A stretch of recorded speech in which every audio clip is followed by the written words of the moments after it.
Hello, hello, GIFEW women from around the world. It is Catherine here, back with a star spotlight, this time on our glorious and courageous constellation leader, Marie Soprovich of Canada, who some of you will know because she's been a huge community leader for 5, 6, 7, maybe years, many, many years. And for some of you, this might be the first time that you're meeting her. So I'm really excited. We're going to be exploring specifically how to transform pain into purpose. Because pain is something we all experience. We're all human, no matter how inconvenient that might be sometimes. So pain is like a regular part of our lives. And oftentimes our instinct is to like suppress pain. Like even in medical terms, if you sprain your ankle and have inflammation, doctors tell you to put ice on it to bring the inflammation down. But what inflammation is the body's natural reaction to bring blood and nourishment to the site of the wound that needs healing. So although we may suppress pain, it's actually really healthy to look at it and to actually go, hang on a second, like what's going on here? Like what can I see differently? You know, what is the opportunity? So I'm really, Marie, thank you so much for being open to this painful conversation today that we're going to bring with love and light, because that's what we bring to dark places. So thank you. And just to start off, Marie, so what people may not know about your story or may not know about you at all is you've had some tremendous shifts. Like you've had about 3 spirals in the last 10 years. You had a bereavement. You lost your husband before his time. You midwifed the family business you created with him. You've had a recent spiral, a new spiral this year. So you're someone I know as always has the opportunity to go really deep and always comes out the other side with your enthusiasm and your courage intact. So my first question for you is, in your experiences of pain and being dealt some of those really challenging blows from the universe, you know, how do you know what's good pain, what's bad pain? Like, when is it time to look at that pain? You know, when is it time to go deep, and when is the time to just kind of live with it, would you say, in your experience? Well, thank you, Catherine. It's a wonderful opportunity to be here and to share with our community and our larger community, whoever hears this, just the importance of what I call growth. And pain is often associated with growth. And I think that's there's purpose in our suffering or in our pain. I mean, we have pain, and then there's suffering, which is a little different than pain. Pain is something to tell us, okay, we need to look somewhere. There's something that's going on here. And growth is growing pains. We had them when we were children. We continue to have them as adults. And as life moves forward, my experience is that growth, which is exciting sometimes, is also painful. That letting go, realizing that there are some things that are beyond anything that we can do with it. So for example, you know, when my husband got sick and, you know, it was cancer, and we knew that it would take him out, that it was a terminal diagnosis. So we had to deal with it. So what were we going to do with this pain? Because that's pain, and there's emotional pain. We both decided we'd be good examples for others, that we could walk with courage and do whatever we need to do to keep our family intact and to move things forward and to figure out what's next.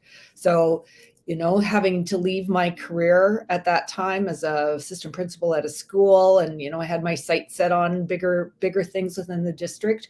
I chose to leave that because I knew it could be replaced there. And I looked into the business, and there really wasn't anyone in my estimation who could really lead it forward and people would follow.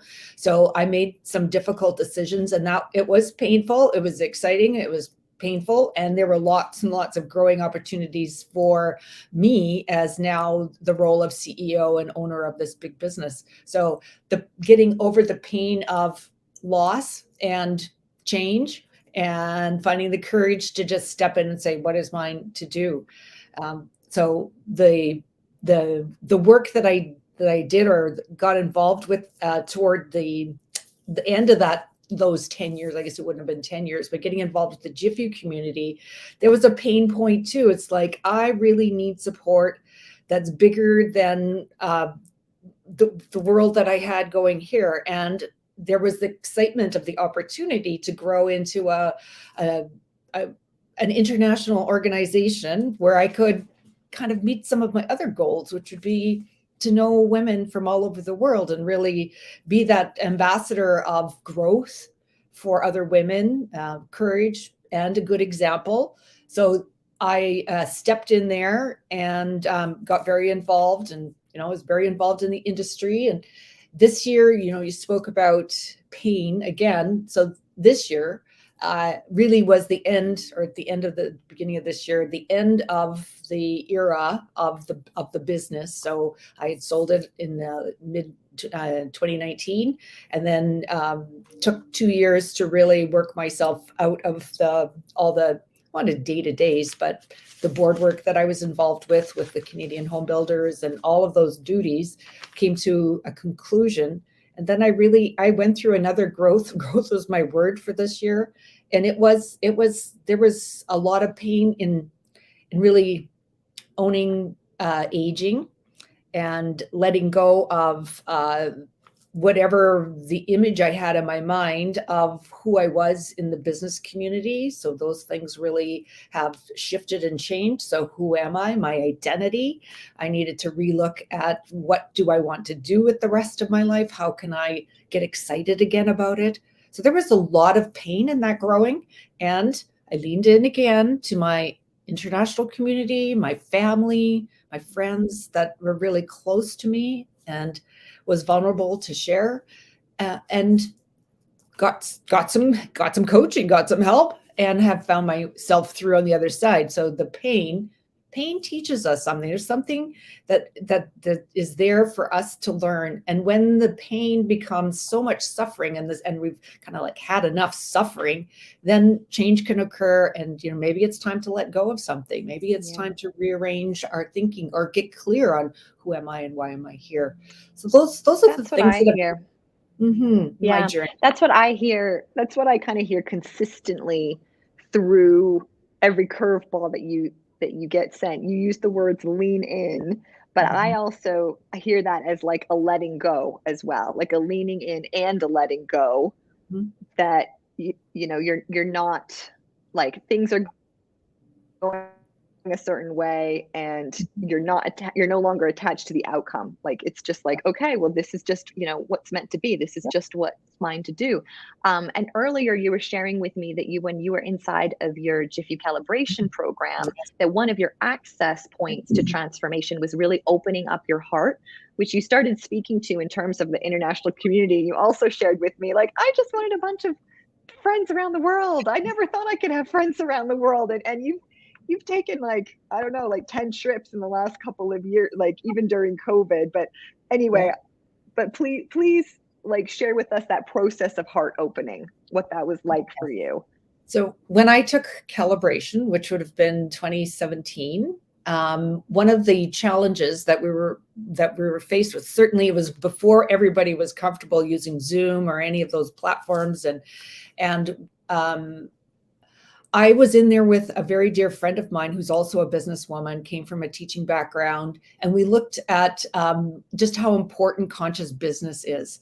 And in the group that we were there, I was there with Wendy Schneider, who's a conscious ecology leader, and Nanke from the Netherlands. And we each took on a platform, and mine was conscious business. And we connected with and interviewed incredible women and men, and we put together a world wide summit.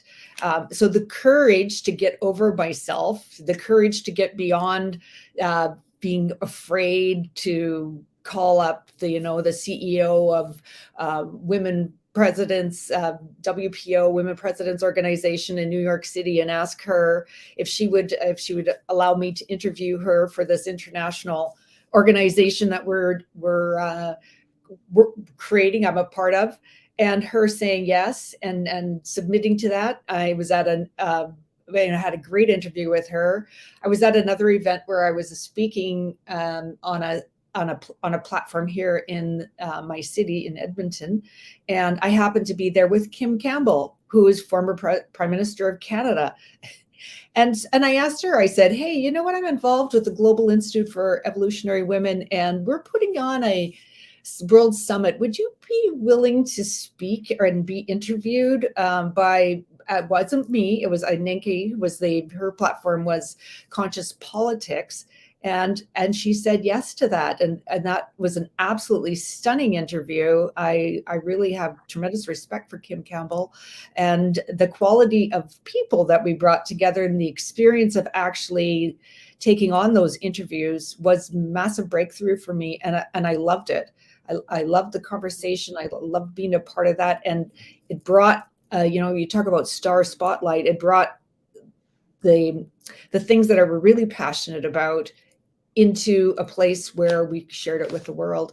So things like that, which are, to me, are really important. So, being a role model, showing up for others, being a coach and a mentor, and taking life to that next level is really, really exciting. And it's growth. And there's some pain involved because it's letting go of how it was before we can really embrace the new place where we want to show up. And I feel alive. That aliveness meter is right up at the top again. And when I was in the grind, I really wasn't. That aliveness meter is like, I don't even like hanging out with myself anymore. It's like, ooh, I need to create I need to let go of something and embrace something else. And to just be with that can be really a painful, dark place. And there is always light on the other side. So absolutely. So I love, Marie, so much about what you've shared, and from that project that you created, from that World Summit you created. What I love about that, amongst many things, is that it was really just your pure self-expression as a constellation of evolutionary women. Like, you asked Kim Campbell to be on Yinka's platform. Like, it wasn't like, oh, hey, I got the Prime Minister of Canada, so I want to interview her. It's like, she wasn't demonstrating conscious business. She was demonstrating conscious politics. And and it was just the way you collaborated, and the way it seemed like each one of you grew, expanded almost every day for the weeks leading up to that, because you take an action and you see how big you could be, and then you take another action, and it was it's still to this day one of these epic historic summits inside of GIFEW that we it was talk really about. cool. And and that the pain and the heart opening, that release that you've demonstrated over and over and over again. It's like we can always, I know I can always count on you to be enthusiastic, because that's your evolutionary key. Even if you don't feel it deep down, it's like, I know you can always bring that, no matter how painful it is. But when we are going through painful times, that's when our community, that's when you and I have each other, we have those of you watching, we have our community members, we have team. And that's, for me, what I found so heartwarming about the GIFEW constellation, and this idea of constellation, is that constellations have formations, and guess what? When they're formed, they're in existence. The stars don't ping around. The stars aren't moving. At least maybe they are, but in relation to each other, they're not doing this. They may be moving, but as a constellation, that's a solid formation. And that's what the GIFEW constellation is for me, that it holds me in time and space. You and I are moving, and the rest of us are moving together in the same direction Yeah. as humanity. And we don't need to like actively, like, yes, there are things we can do to like cultivate a closeness, a connectedness, an effectiveness, you know, in our collaboration, but it's not hard work. It's not like, Mhm. oh yeah, I've got to go be like Constellation now. It's like from the training we've had through our GIFEW education, it's now just what comes naturally after It's who the we are. training. Yes, Yeah. and the women that that we know, like I know them to the core. It's like it's a sisterhood, and I have lots of sisters, and this is now an extended group of sisters who, if anyone called or asked for help, I would be there, and I know you would as well, because that's what we do. That's just what we do for each other, and the value of that, and knowing yourself deeply, like we're not afraid to ask what's really going on, or tell me about what's happening, and how can we support one another. And sometimes it's just the listening, which is some of Wendy's amazing work.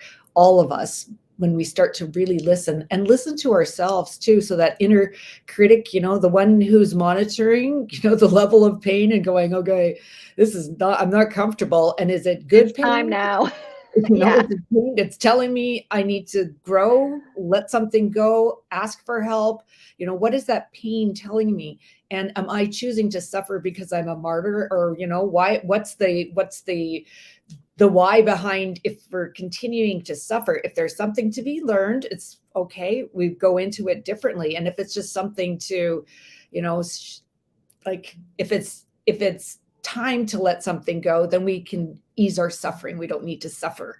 We need to grow from it. It's Um, optional. Yes. Suffering is Suffering is optional. optional. Pain is Like always pain is natural optional. and Yep. part of being human, but suffering is optional. Yes. So, That's a biggie. ladies, I'd be curious, what's opening up for you from this conversation, and, whether it's like looking at your own, those moments of pain for yourself, or what you've transformed, or maybe even what you're dealing with right now. We're heading into a time of year that can be beautiful and reflective and joyous, but it can also be quite painful as well sometimes, particularly if we're alone, or loved ones have passed, or we're not maybe celebrating in the way we would like to celebrate. So let's use the next couple of weeks to really support each other, to nurture each other, to connect with each other.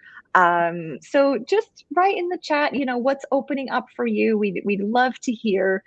We may have one more spotlight between now and Christmas. I'm just waiting to see. But these are really, our connection opportunities. So Marie, thank you so much for sharing your profound wisdom, this time on the subject of transforming pain into purpose. So thank you, as always, Wing Woman.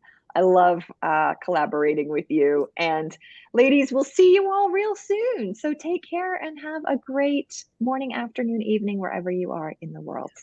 All the best. Thanks, ladies. Bye.